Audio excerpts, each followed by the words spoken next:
Hi, and welcome back again to Soul Food Ministries and Outreach. I'm Henriette Hobson. Thank you for tuning in, and welcome to the focus of this channel, which is no more Jim Crow. We are not going back. Okay, so this is a quick one. I know I say that, but I didn't think to talk about this when I was doing the other two. But the East Wing being torn down, listen, Lord have mercy, Jesus.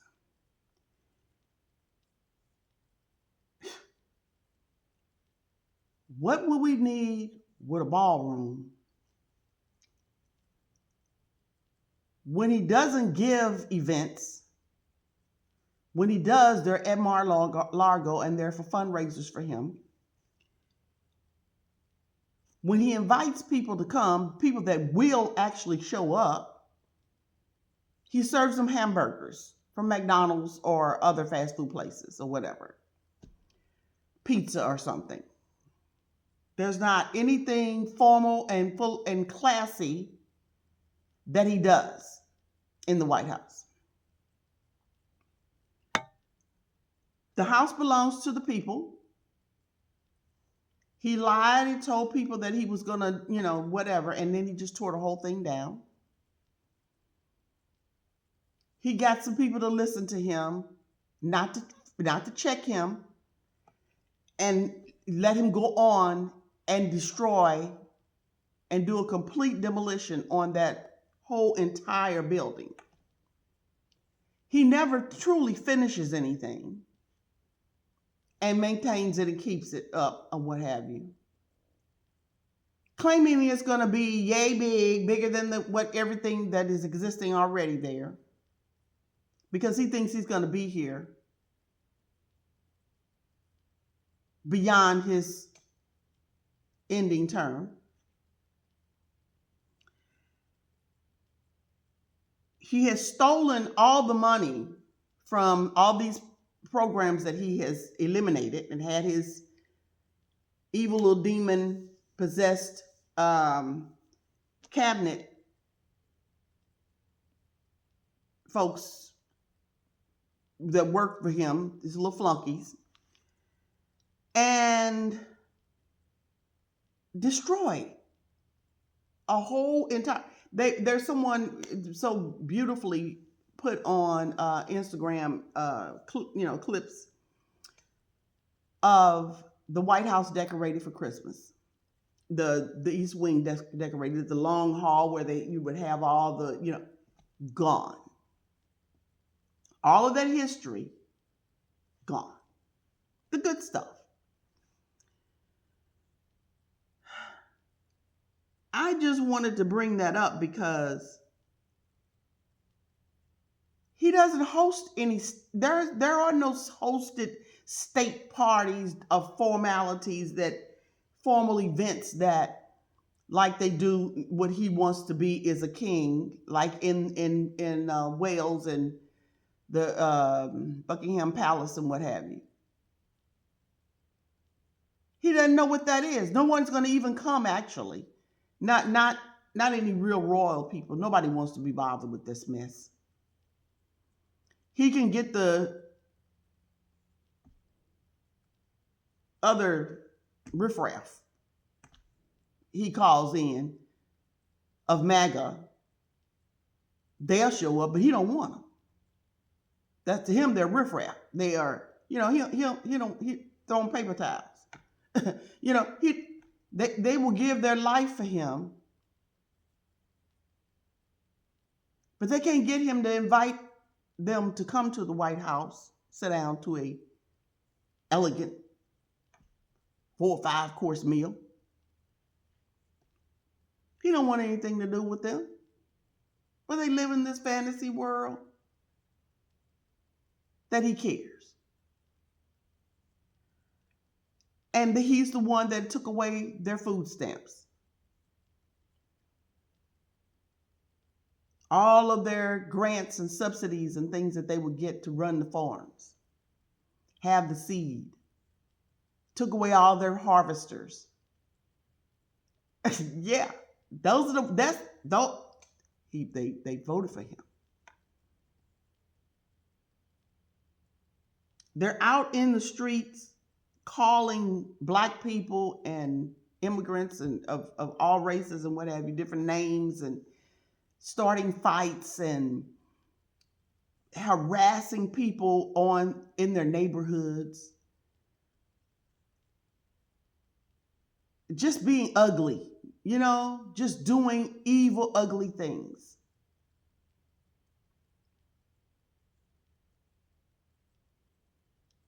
And this man would not even give them the time of day.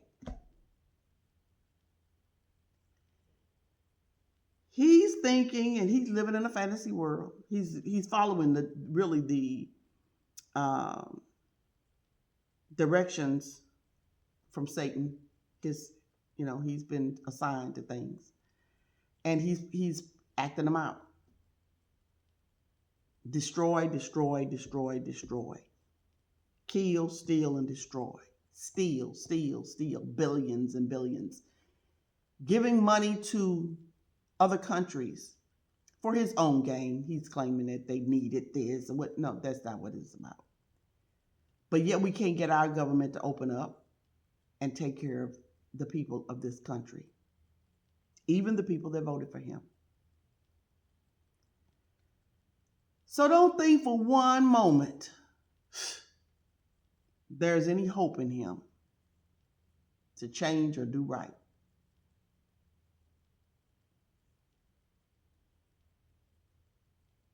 If I am wrong about that, there's going to be so much destruction that he is going to do before that comes about with people. I don't think there's any hope for him because he doesn't want God.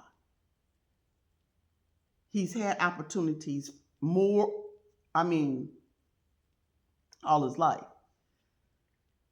And since he's been running for office and being in office, he's been in every different kind of church and religion there is, and he doesn't want anything to do with any of them. He wants to serve Satan because he wants what Satan does and is and can give him. He doesn't want to yield to anyone, and you have to yield to God.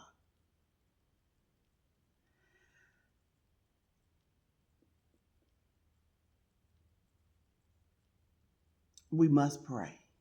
We must stay in constant intercession, keeping our relationship with Jesus, with the Father and Holy Spirit solid, continually building up our faith. We can't back down, not even a little bit. We have to teach our children and grandchildren about Jesus and how to live for him fully. Little bit 99 and a half won't do.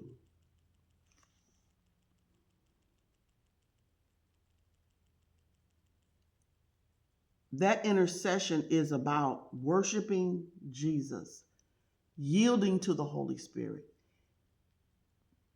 to purge and cleanse us, to keep us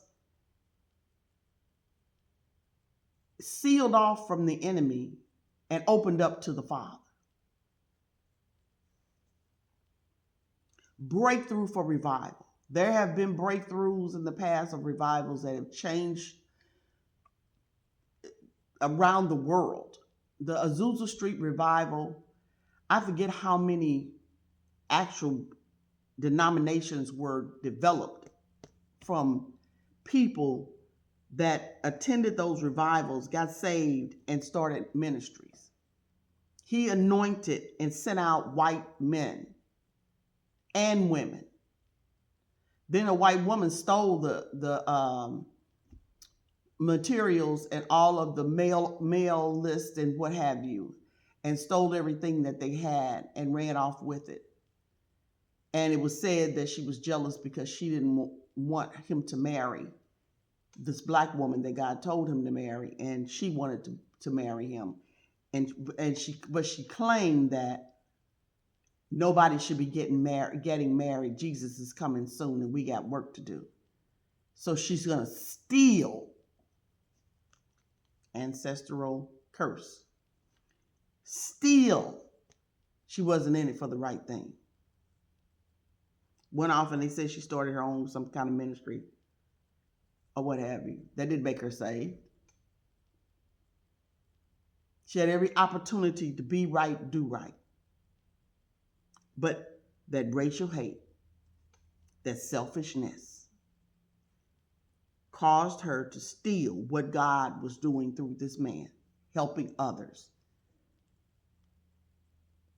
She wanted to move on. She should have moved on. She could have did ministry and let God build her ministry. But no, she committed sins and took what was his, and ruined the ministry.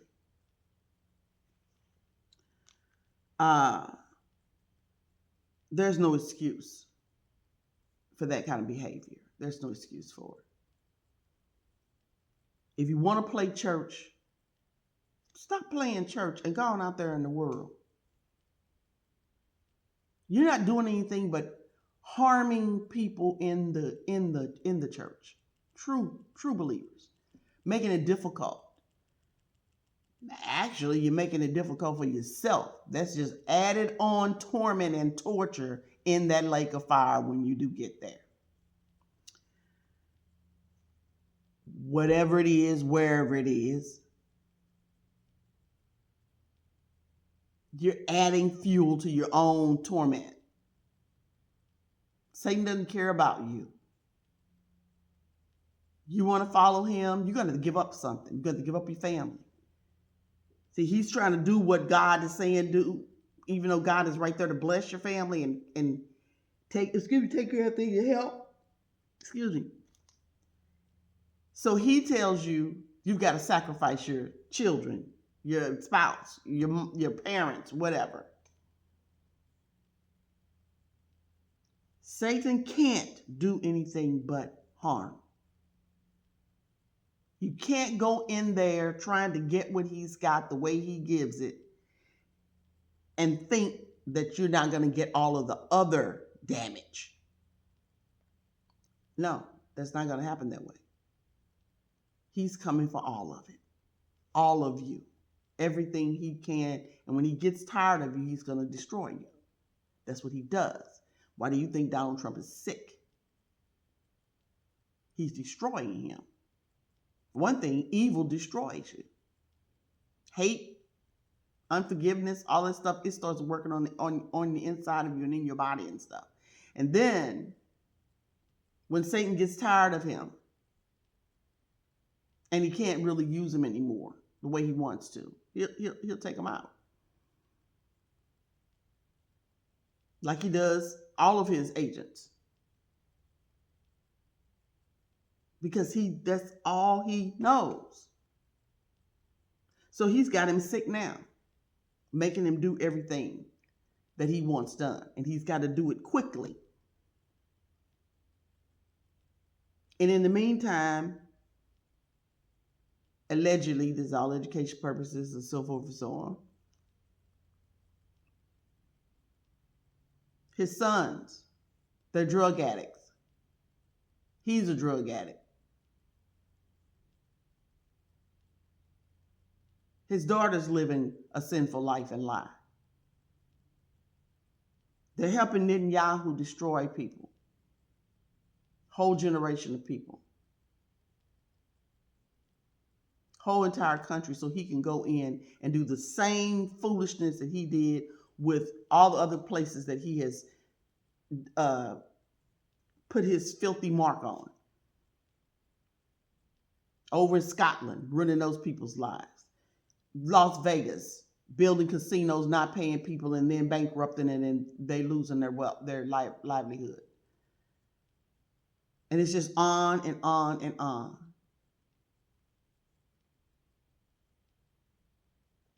You're dealing with a demon-possessed man, the Antichrist. And know what that means. Look up Revelations and read it. This is nothing to play with. They're sitting there, half of them, but the majority of them, they own something. It's either alcohol or drugs or both. And then they're sitting there like robots, look like artificial people, repeating the same thing, doing the same evil over and over and over again. They're under the spell by choice.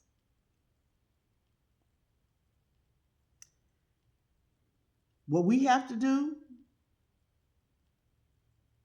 is make sure that Satan stays defeated and bind him up where he cannot continue to work. And as born again believers, we have that power through prayer. You shut him down in the spirit, and then his own will turn against each other and wipe each other out. No violence here. They'll do their own violence to each other. White on white crime. White people have been committing white on white crime as well as crime on anybody and everybody else that they can do. The ones that are. That's not with the good white folks.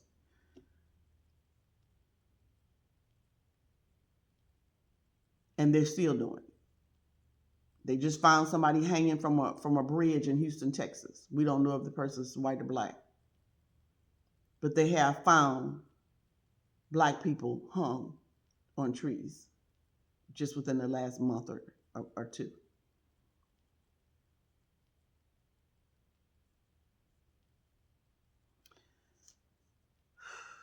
If we don't humble ourselves and pray and seek the face of God, give him our lives, claim our families for him. I'm not talking about no white Jesus. And I'm not even talking about a black Jesus, even though Jesus is black skinned. We're talking about the Spirit Jesus.